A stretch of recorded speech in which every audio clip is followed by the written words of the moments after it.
નમસ્કાર Gujarat trend Gujarat YouTube ચેનલમાં આપ સર્વ મિત્રોનું ફરી એક વખત હાર્દિક સ્વાગત છે। મિત્રો, તમને ખ્યાલ હશે કે કેન્દ્ર સરકાર દ્વારા એટલે કે ભારત દેશના નાણામંત્રી નિર્મલા સીતારમણ દ્વારા અને મોદી સરકાર દ્વારા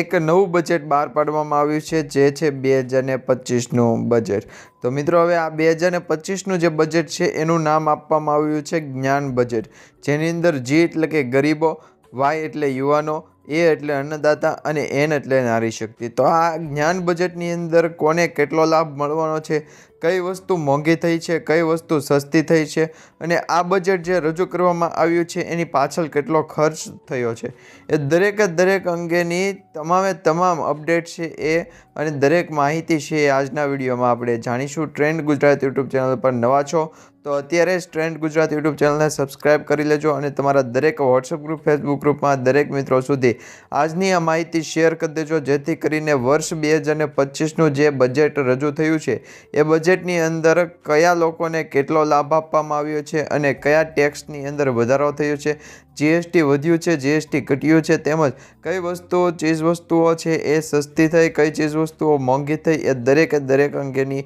અપડેટ છે એ આજના વિડીયોમાં જણાવીશું। મિત્રો, તમે જો ચેનલ પર નવા છો તો ખાસ કરીને ચેનલને સબસ્ક્રાઇબ કરી લેવા નમ્ર વિનંતી છે અને આજનો આ વિડીયો અંત સુધી જોવા પણ નમ્ર વિનંતી છે, કારણ કે જે નવું બજેટ રજૂ થયું છે એ નવા બજેટની અંદર સરકાર દ્વારા ગરીબો, યુવાનો, અન્નદાતા અને નારી શક્તિ અંતર્ગત કયા નિર્ણયો લીધા છે, કઈ જાહેરાતો કરવામાં આવી છે, એ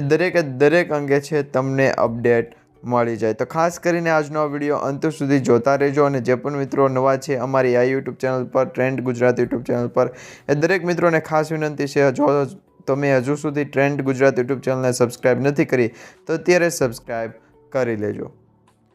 ખાસ કરીને મિત્રો, 2025-26નું જે નવું બજેટ રજૂ થયું છે એ બજેટનું નામ આપવામાં આવ્યું છે જ્ઞાન બજેટ, જેમાં જ્ઞાન એટલે કે GYAN, ગરીબો, યુવાનો, અન્નદાતા અને નારી શક્તિ। તો હવે આ બજેટની અંદર સરકારી માધ્યમિક શાળાઓ છે એમને જોડશે, હાઈ સ્પીડ ઇન્ટરનેટથી છે એ આ માધ્યમિક શાળાઓની અંદર ઇન્ટરનેટ સેવા પૂરી પાડવામાં આવશે, જેમાં ભારત નેટ યોજના અંતર્ગત દેશની તમામ સરકારી માધ્યમિક શાળાઓને બ્રોડબેન્ડથી જોડવામાં આવશે। દરેક શાળાઓની અંદર હવે છે મિત્રો ઇન્ટરનેટની સુવિધાઓ છે પહોંચાડવામાં આવશે।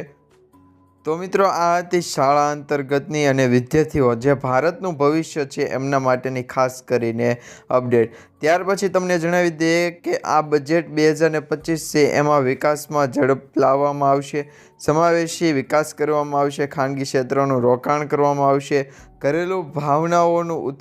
ઉત્થાન અને મધ્યમ વર્ગની ખરીદી શક્તિ વધારવી, આ દરેક પોઈન્ટ છે કવર કરી લેવામાં આવ્યા છે અને આ બજેટની અંદર આ દરેક કામ ઉપર છે એ ચર્ચા પણ કરવામાં આવી છે। હવે તમને જણાવી દઈએ કે ખેડૂત માટે આ બજેટની અંદર શું છે એ પ્રાધાન્ય આપવામાં આવ્યું છે અને શું નિર્ણય લેવામાં આવ્યો છે। તો ખેડૂતોના સર્વાંગી વિકાસ માટે પ્રધાનમંત્રી ધન ધાન્ય કૃષિ યોજના છે એની જાહેરાત કરવામાં આવી છે અને જે યોજના અંતર્ગત 1.7 કરોડ ખેડૂતોને લાભ થશે, એટલે કે ધન ધાન્ય કૃષિ યોજના છે નવી શરૂ કરવામાં આવશે અને આ અંગે પણ આપણે આવનારા સમયની અંદર ડીપની અંદર છે એ માહિતી મેળવશું અને સમાચાર પણ મેળવશું। એ પછી તમને જણાવી દઈએ તો મિત્રો, કિસાન ક્રેડિટ કાર્ડ છે એ કિસાન ક્રેડિટ કાર્ડની અંદર જે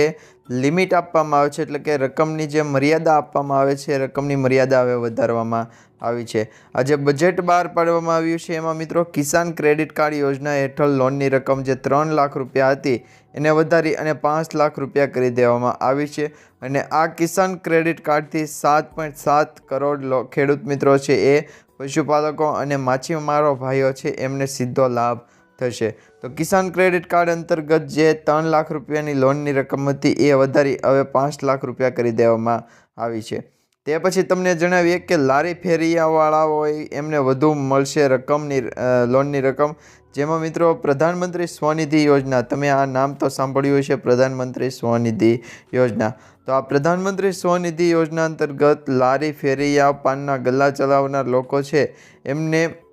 અપાતી જે લોનની રકમ છે 10,000 રૂપિયા સુધીની આપવામાં આવતી હતી એ હવે વધારી અને 30,000 રૂપિયા કરી દેવામાં આવશે, જેથી કરી ગરીબ પરિવારો હોય, મધ્યમ વર્ગના લોકો હોય એમને પોતાનો ધંધો શરૂ કરવા માટે અથવા તો પોતાનો વ્યવસાય આગળ વધારવા માટે જે લોનની રકમ આપવામાં આવતી હતી એ રકમમાં હવે વધારો કરી દેવામાં આવ્યો છે. તે પછી સમાચારની અંદર આગળ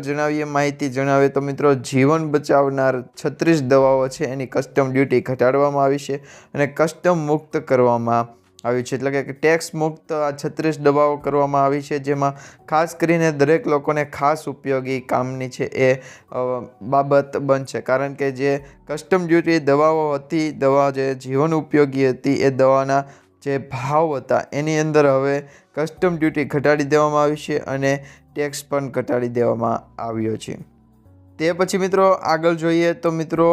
નવા ટેક્સથી છે રિઝ્યુમ સ્ટેપ છે એના રેટ ઘટાડવામાં આવ્યા છે અને એ રેટ છે અલગ અલગ નક્કી કરવામાં આવ્યા છે, જેમાં નવા ટેક્સ છે એના રિઝ્યુમ સ્લેબ છે એના રેટ વર્ષ 2025-26 માટે જે જાહેર કરવામાં આવ્યા છે, જેમાં 4 લાખ રૂપિયા સુધી ટેક્સ નીલ રાખવામાં આવ્યો છે, એટલે કે નહિવત રાખવામાં આવ્યો છે. 4 લાખથી 8 લાખ સુધીમાં 5%નો છે એ ટેક્સ ચૂકવવા પડશે.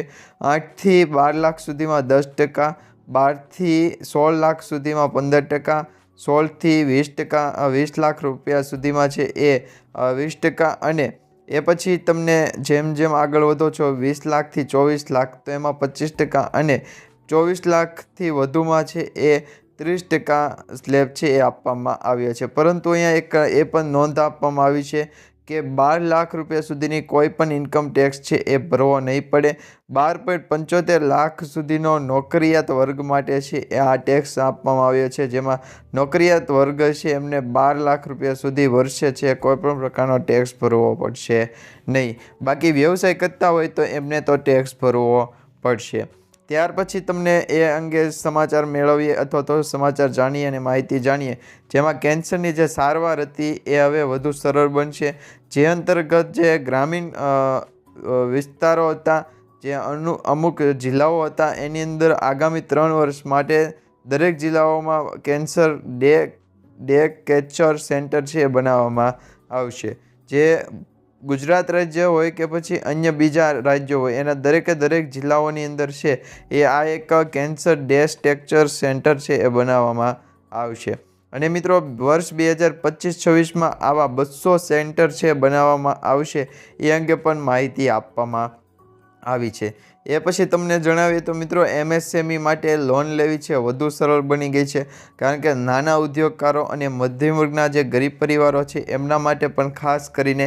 MSME સેક્ટર અંતર્ગત છે એ ક્રેડિટ ગેરંટી વધારી દેવામાં આવી છે. હવેથી મિત્રો MSMEની જે ક્રેડિટ ગેરંટી છે એ હવે 5 કરોડથી વધારી અને 10 કરોડ કરવામાં આવશે, અને ઉદ્યમ પોર્ટલ ઉપરથી રજિસ્ટર સૂક્ષ્મ ઉદ્યોગ માટે 5 લાખની લિમિટ આપવામાં આવી છે, અને એ સાથે કસ્ટમાઇઝ ક્રેડિટ કાર્ડ છે એ પણ શરૂ કરી દેવામાં આવશે, જેમાં પ્રથમ 5 વર્ષમાં 10 લાખ ક્રેડિટ કાર્ડ બહાર પાડવામાં આવશે. તો આ જે